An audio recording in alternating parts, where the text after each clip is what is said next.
Good morning, fellow student, STEAM faculty, and honored guests. Today, I stand before you not merely a student fulfilling a speaking assignment, but a voice, one among many, calling for change.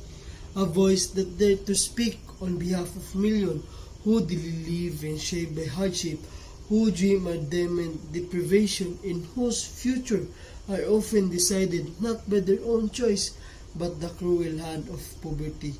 Poverty is not just the absence of money.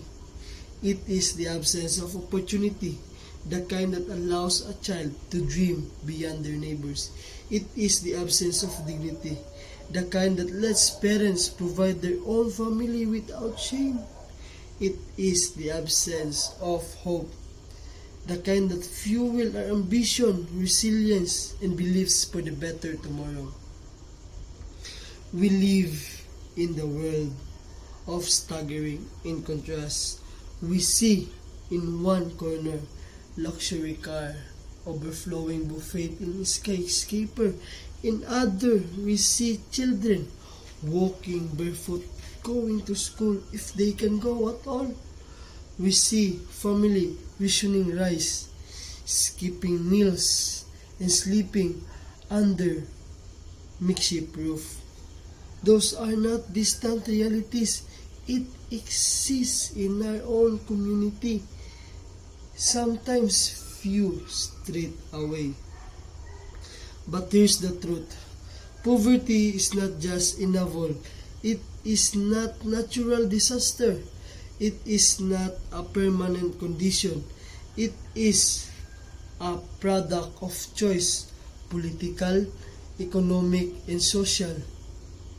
And that means it can be changed. It can be defeated. Saying no to poverty. Say again, no to poverty. It's not just a slogan. It is a declaration that we, as student, as citizen, as human being, refuse to accept a world where some thrive while others barely survive.